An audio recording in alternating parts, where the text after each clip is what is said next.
Sound के chapter का discussion आज हम करते हैं। तो वेटेज देख लेते हैं। सबसे पहले वेटेज आप देख सकते हैं थोड़ा सा वेरिएशन है, 19 में थोड़ा ज्यादा आ गया था, बाकी फिर उसके बाद से कंसिस्टेंटली 2% के आसपास होल्ड कर रहा है। और जो 19 में भी आया था तो बहुत टफ सवाल नहीं थे, आप मटेरियल में या इसी में आगे देख सकते हैं। So let's continue basic theory की तरफ। तो देखिए बेसिक थ्योरी में बता रखा है कि भाई ये लॉन्गिट्यूडिनल वेव होती है, ट्रांसवर्स वेव नहीं होती है। और इसकी इक्वेशन जो है उसको हम लोग दो तरीके से समझ सकते हैं, एक डिस्प्लेसमेंट के बेसिस पे और एक प्रेशर के बेसिस पे। तो वो डेरिवेशन कर रखी है एक्सेस प्रेशर, जिसको हमने यहाँ पे P से रिप्रेजेंट किया है, उसमें और डिस्प्लेसमेंट के बीच में। तो ये जो रिलेशनशिप अपन ने निकाली यहाँ पे del y by del x करके, तो ये रिलेशनशिप बहुत काम की, तो ये आप याद रख सकते हैं, P is equal to minus B del y by del x। ये रिलेशनशिप आपके बहुत काम आने वाली है। और इसी को आगे यूज करके एक्सेस प्रेशर एम्पलीट्यूड और डिस्प्लेसमेंट एम्पलीट्यूड के बीच की ये रिलेशनशिप ए बी के, ये भी आपके बहुत काम आने रिलेशनशिप है। तो प्लीज इन दोनों को आप फॉलो करिएगा। दोनों में π/2 का फेज डिफरेंस चलता है, क्योंकि डिफरेंशिएट करेंगे कॉस के फंक्शन, साइन के फंक्शन को डिफरेंशिएट करेंगे तो कॉस का फंक्शन आएगा। तो ये आपको ग्राफ भी यहाँ पे दे रखा है। हालांकि इतने डीप में मेंस में सवाल अभी तक तो आया नहीं है, आएगा तो टफ सवालों में से होगा, इजी सवालों में से नहीं माना जाएगा, मतलब उनके माइंडसेट से। फिर स्पीड ऑफ लॉन्गिट्यूडनल या फिर साउंड वेव किसी भी मीडियम में इलास्टिक मॉडुलस अपॉन डेंसिटी की फॉर्म में ही आएगा। सॉलिड के अंदर, ये सॉलिड में भी बहुत क्लियरली बोलूं तो it should be a thin rod. HC. Verma में लिखा हुआ है किसी थिन रॉड होती है उसके लिए अंडर रूट y बाय रो हो जाएगा, और लिक्विड के लिए अंडर रूट b बाय रो हो जाएगा, कि वहां पे इलास्टिक कोफिशिएंट जो होगा, इलास्टिसिटी कोफिशिएंट, वो बल्क मॉडुलस हो जाएगा।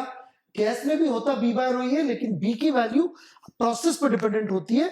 और न्यूटन ने ऐसा बोला था कि आइसोबारिक प्रोसेस है, लेकिन बाद में मालूम पड़ा कि आइसोबारिक नहीं है, प्रोसेसेस, सॉरी मैंने आइसोबारिक बोल दिया, आइसोथर्मल बोला था न्यूटन ने, और बाद में मालूम पड़ा कि आइसोथर्मल नहीं है, it is an adiabatic process.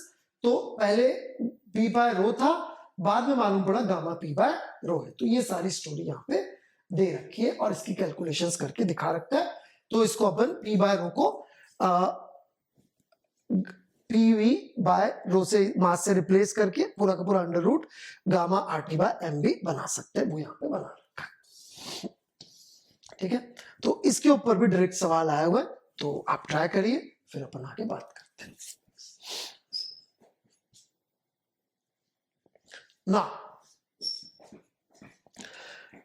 ये वेव की इक्वेशन दे दी लॉन्गिट्यूडनल, मैक्सिमम पार्टिकल वेलोसिटी बोली कि 4 टाइम्स दी वेव वेलोसिटी है। ठीक है, अब पार्टिकल वेलोसिटी आएगी इसके डेरिवेटिव से, और वेव वेलोसिटी आएगी इनके कोफिशिएंट से। तो बस यही किया है। Vp max is 4 times wave velocity, wave velocity अपन ने अलग से लिख ली ओमेगा बाय k से, और Vp max हो गया ओमेगा a, सॉल्व कर लिया, रिलेशनशिप आ गया। Very very easy question. Organ pipes के अंदर जो वाइब्रेशन होती है, स्टैंडिंग वेव, उस पर बातचीत चल रही है यहाँ पे। तो क्लोज ऑर्गन पाइप के अंदर नोड एंटी नोड बनेंगे। ओपन एंड पे जो है, यदि आप देखेंगे तो प्रेशर का नोड है और डिस्प्लेसमेंट का एंटी नोड है। हमेशा प्रेशर और डिस्प्लेसमेंट के नोड एंटी नोड उल्टी जगह पे होंगे। तो ये यहाँ पे आप एम्पलीट्यूड या डिस्प्लेसमेंट के एंटी नोड देख रहे हैं, और यहाँ पे डिस्प्लेसमेंट का नोड देख रहे हैं। तो ये फंडामेंटल, ये फर्स्ट ओवरटोन और ये सेकंड ओवरटोन हो जाएगा। ये बिल्कुल जैसे अपन ने वहां पे वेव ऑन स्ट्रिंग किया था, उसी सीक्वेंस में सब चीजें यहाँ पे चल रही है। तो वैसे के वैसे ही फॉर्मूले आपके आ जा रहे हैं, जहां पे एक एंड ओपन है, एक एंड क्लोज है। यदि दोनों एंड ओपन है तो उसके लिए बीच में नोड हो जाएगा फंडामेंटल मोड में, और एंड्स पे एंटी नोड हो जाएंगे। अगेन डिस्प्लेसमेंट के प्रेशर के ठीक उल्टे हो जाएगा इससे। फिर उसके लिए फॉर्मूले आ गए आपके फंडामेंटल वगैरह के, ये nth ओवरटोन का या फंडामेंटल फ्रीक्वेंसी के रिलेशन में हार्मोनिक्स का आ गया। ऑलराइट, तो बिल्कुल वो का वही जो स्ट्रिंग के लिए चलता था, ये यहाँ पे लिखा हुआ है। बस यहाँ पे एक एंड करेक्शन भी होता है 0.6 r के बराबर, ऑलराइट, रेडियस जहां पे जो है उससे इतना मल्टीपल, क्योंकि जो हम यहाँ बोल रहे हैं कि इसकी लेंथ दिखती L है, एक्चुअल में इस तरफ 0.6 r दूर दिखेगी ओपन एंड पे, और इस तरफ भी दिखेगी, तो यहाँ पे एक्चुअली 1.2 r हो जाएगा। जबकि एक एंड ओपन है, एक एंड क्लोज है, तो क्लोज में तो यहीं पर ही होगा, लेकिन ओपन में 0.6 r ऊपर होगा। तो अलग अलग इससे रिलेटेड एक्सपेरिमेंट्स बता रखे, रेजोनेंस कॉलम जिसमें पानी भर के नीचे ले जाते हैं, तो इसकी आप रीडिंग जरूर मान लीजिएगा। तो इसके अंदर आप देखेंगे कि अपन को सबसे पहले फंडामेंटल फ्रीक्वेंसी में ये एंड तो क्लोज की तरह ट्रीट होगा जहां पे पानी है, और दूसरा एंड ट्रीट होगा ओपन की तरह जो एयर को ओपन है। तो यहाँ पे आपको 1/4 ऑफ वेवलेंथ के बराबर मिल रहा है, फिर 3/4 मिल जाएगा अगली वाली जब रेजोनेंस होगा। And this is how things are proceeding. ठीक है, तो ये क्वेश्चन है, लेट्स ट्राई दिस 2019 का।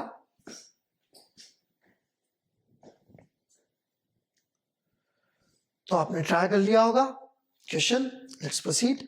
तो resonance tube is old and has a jagged and, is still used in the laboratory to determine the velocity at tuning fork of frequency. This produces first order tone. जब mark 11 पे है reference से, near the upper end of the tube the expression between another fork of frequency this, अभी ये resonance इतने पे कर रहा है, तो वेलोसिटी ऑफ साउंड कितनी होगी। तो देखिए इसमें एंड करेक्शन मानना पड़ेगा, वो जो शुरू में दे रखा था ना वो ऊपर से टूटा फूटा है, पुराना है, धुराना है, तो एंड करेक्शन। तो L1 plus E V/4 F1 and L2 plus E V/4 F2, क्योंकि दोनों अलग अलग फ्रीक्वेंसी यूज किए थे, सब्ट्रैक्ट कर लेंगे तो ई कट जाएगा और आपका रिलेशनशिप यहाँ पे आ गया। वेरी इजी क्वेश्चन, राइट, सीधे फॉर्मूला लगाना। नेक्स्ट ट्राई करें।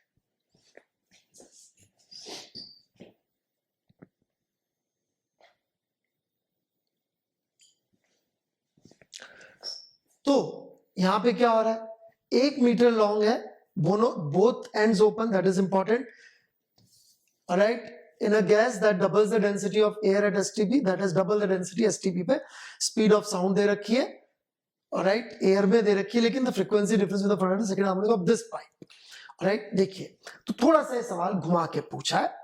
तो इसमें क्या करना है, पहले तो अपन को निकालनी नहीं गैस में वेलोसिटी कितनी है साउंड की, वो इजीली निकल जाएगा क्योंकि डेटा दे रखा है डेंसिटी का रेशियो, तो उससे निकल जाएगा, प्रेशर तो सेम ही है। तो एक बार निकल गई साउंड की इस नई गैस में वेलोसिटी। तो अब फ्रीक्वेंसी के डिफरेंस का जो फॉर्मूला अपन लिखेंगे वो V गैस बाय 2L हो जाएगा, ऑलराइट, वो अपन ने किया वेवलेंथ को मानते हुए, आपका आंसर आ गया। Very very easy. बीट्स का फिनोमेना क्या होता है, जब दो क्लोज फ्रीक्वेंसी सुपर इंपोज करे तो हमको होता यह है कि आवाज की इंटेंसिटी ऊपर नीचे होती हुई सुनाई देती है। तो जो ऊपर नीचे होती सुनाई देती है उस फिनोमेना को बोलते हैं बीट्स, और इसका डिफरेंस इस तरीके से आप निकाल सकते हैं। ठीक है, ये दो क्लोज फ्रीक्वेंसीज है, इसको किया and this is what we have.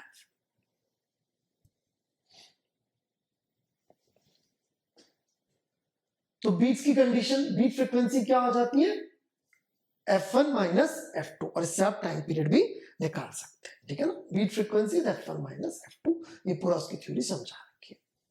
ये उसकी डेरिवेशन वगैरह है, ये किसी का इंटरेस्ट हो तो मेंस के हिसाब से बहुत ज्यादा इंपॉर्टेंट तो नहीं है। ठीक है, ये सवाल बहुत काम का। Let's start this question.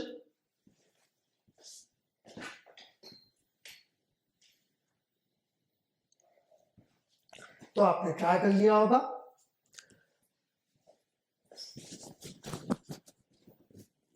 तो यहां पे क्या हो रहा है सवाल में,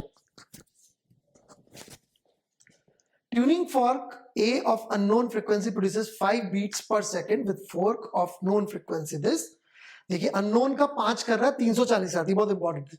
When fork is filed the beat frequency decreases। Filed का मतलब उसको ऐसे अपन ने हल्का कर दिया है, उसको ऐसे रगड़ के थोड़ा सा फाइलिंग कर दिया, राइट, तो उसकी फ्रीक्वेंसी एक्चुअली बढ़ गई होगी अननोन फ्रीक्वेंसी वाले की।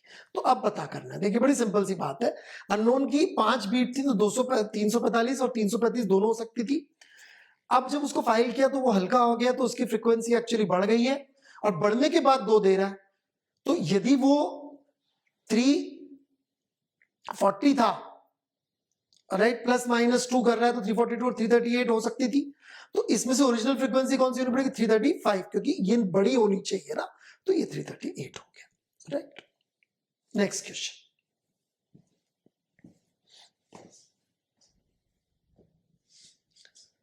ट्राई कर लिया होगा। Which two wavelengths produces 40 beats? Velocity of sound in gas कितनी होगी, 12 सेकंड में भी इतना कर रहा है, तो बीट्स। देखिए अब वेवलेंथ दे रखी है, तो वेलोसिटी डिवाइडेड बाय अपन ने ये वेवलेंथ कर दिया, तो ये फ्रीक्वेंसीज आ गई, इनका डिफरेंस बता रखा है 40/12 है, सॉल्व कर दिया। बीट के फॉर्मूले को थोड़ा अलग तरीके से पूछ लिया। इंटेंसिटी के फॉर्मूले डेसिबल की टर्म्स में आने चाहिए अपन को।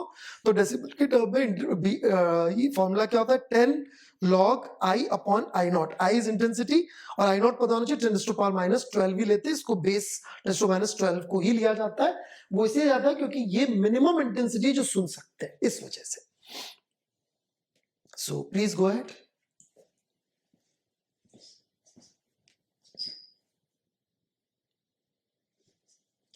तो देखिए एक स्मॉल स्पीकर है 2 वॉट का, किस डिस्टेंस पे 120 डेसिबल साउंड आ जाएगी। तो सबसे पहले अपन ने वॉट इंटेंसिटी निकाल ली। इंटेंसिटी होगी 1 वॉट पर मीटर स्क्वायर। 1 वॉट पर मीटर स्क्वायर इससे चाहिए, सॉल्व किया तो 40 सेंटीमीटर की दूरी यहां पे आ गई है 1/√2π करके। डॉपलर इफेक्ट ये अलग से एक चैप्टर है, इसकी थ्योरी एनसीईआरटी ने काफी डिटेल में दे रखी है, इस वजह से हमने भी वैसी की वैसी थ्योरी यहाँ पे आपको दे रखी है। लेकिन एक बार वो theory you go through, then हम इसमें बेसिक बात जो है, क्योंकि इतनी डीप आती नहीं है एग्जाम में, तो इतना जाने की जरूरत नहीं है जितना हमने यहाँ पे दे रखा है। मैं खुद ही बता रहा दे रखा है कि एनसीईआरटी में इतना दे रखा है कि कैसे चलने से वेवलेंथ होती है, फिर सुनने से कैसे फर्क पड़ता है, फ्रिक्वेंसी जो कितनी रिसीव कर रहा है, कितनी वेवलेंथ, इन सब की जरूरत बहुत ज्यादा पड़ती नहीं है। ठीक है, ये एनसीईआरटी में दे रखी है, इसलिए इतना डिटेल में ये है नहीं। तो कुल जमा जो एक काम की चीज है वो मैं आपको बता देता हूं फॉर्मूला। देखिए काम का फॉर्मूला ये है कि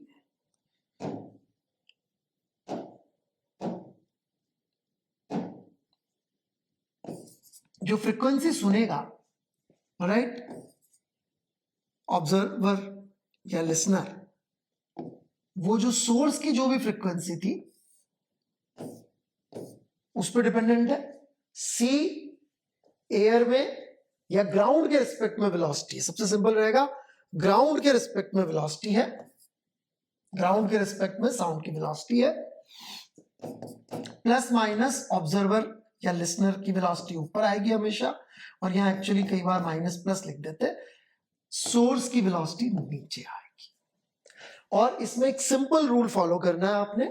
सिंपल रूल ये है, जिस भी वेलोसिटी की वजह से लिसनर और सोर्स के बीच की दूरी घटेगी उसकी वजह से फ्रीक्वेंसी बढ़नी चाहिए। कहने का मतलब क्या, ये लिसनर है, ये सोर्स है। अब यदि ये लिसनर चल पड़ा इस तरफ तो इनके बीच में दूरी घट रही है, तो लिसनर है न्यूमरेटर में, तो यहां क्या आना चाहिए कि फ्रीक्वेंसी बढ़े, प्लस का साइन। सोर्स मान लो चल पड़ा दूर की तरफ, तो अब इसकी वजह से दूरी बढ़ रही है तो फ्रीक्वेंसी घटनी चाहिए, तो नीचे क्या आ जाएगा, प्लस का साइन आएगा। क्यों आएगा प्लस का साइन, क्योंकि फ्रीक्वेंसी को घटना है, क्योंकि दूरी बढ़ा रहा है सोर्स। तो सोर्स का कंट्रीब्यूशन दूरी बढ़ाने का मतलब फ्रीक्वेंसी घटाने का है, फ्रीक्वेंसी घटाने का है, तो दिस इज व्हाट इज।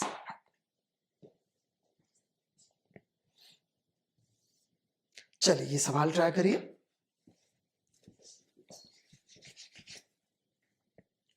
आपने ट्राई कर लिया होगा। तो a musician using an open flute of length 50 cm produces second harmonic sound waves। अब ये पहले तो चले गए ऑर्गन पाइप के ऊपर, ठीक है, सेकंड हार्मोनिक, और ये वेवलेंथ, ये लेंथ दे रखी है। सेकंड हार्मोनिक में पूरी वेवलेंथ लैम्डा की L के बराबर हो जाता है, ठीक है ना। A person runs towards a musician from another end of wall at a speed of this. If the wave speed is this, the frequency heard by the running person will be close to।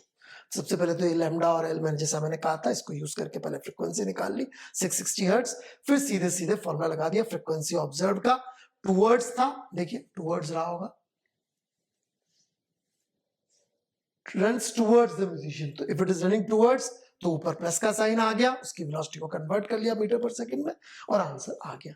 ये conversion भी याद रखिएगा, kilometre per hour meter पर second का conversion करवाते हैं sound में, ये बार बार जरूरत पड़ती है इस चीज की। नेक्स्ट क्वेश्चन ट्राई करें। ट्राई कर लिया होगा। तो ड्राइवर ऑफ बस approaching a big wall notices that frequency of his bus's horn changes from 420 to 490 when he hears it after it gets reflected from the wall. Find the speed of the bus if the speed of the sound is this।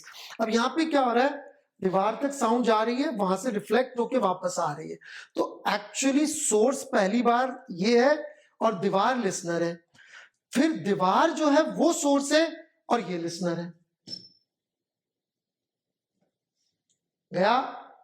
तो पहले तो अपन को ये निकालना पड़ा कि कितनी frequency दीवार तक पहुंची थी। ये फ्रीक्वेंसी दीवार की होगी, दीवार लिसनर है और ये सोर्स है, और ये दूरी घटा रहा है, दूरी घटा रहा है, दूरी घटा रहा है ना, तो माइनस का साइन आ गया नीचे। ठीक है कि नहीं बात? फिर क्या हो रहा है, ये सोर्स बन गई दीवार, तो ये तो आपकी फ्रीक्वेंसी होगी पूरी। This whole thing is frequency, जो कि ये सोर्स है जिसके लिए। अब लिसनर कौन है? बस खुद, और ये दूरी घटा रहा है तो फ्रीक्वेंसी बढ़ाएगा, तो प्लस। सॉल्व कर लीजिए, आंसर आ गया। ठीक है, नेक्स्ट क्वेश्चन।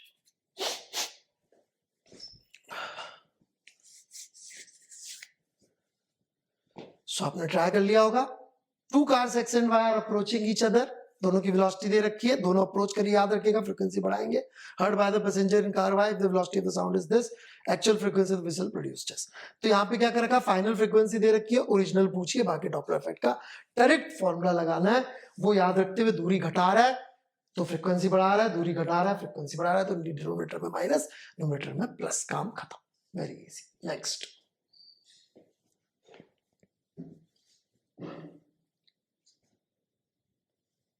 ट्राई कर लिया होगा आपने। So the frequency of echo will be this hertz if the train blowing a whistle of frequency 320 hertz is moving with the velocity of this towards the hill from an echo is heard। ये अभी इस तरह का सवाल अपन ने किया था, वही सवाल फिर से आ गया। एग्जैक्ट सेम सॉल्यूशन है, कुछ नया करने को भी नहीं है। तो रिपीटेड टाइप के क्वेश्चंस भी आते हैं, आपको पता है ये बात, बिल्कुल टेंशन मत लीजिए, मेंस में बहुत आसानी से आपका काम होने वाला है। ठीक है, तो ये इको की थ्योरी फॉर्मूला दे रखा है। एक इंपॉर्टेंट चीज, लाइट के लिए भी डॉपलर इफेक्ट कभी कभी आ जाता है, तो वहां पे भी वही घटाने बढ़ाने वाला कॉन्सेप्ट है।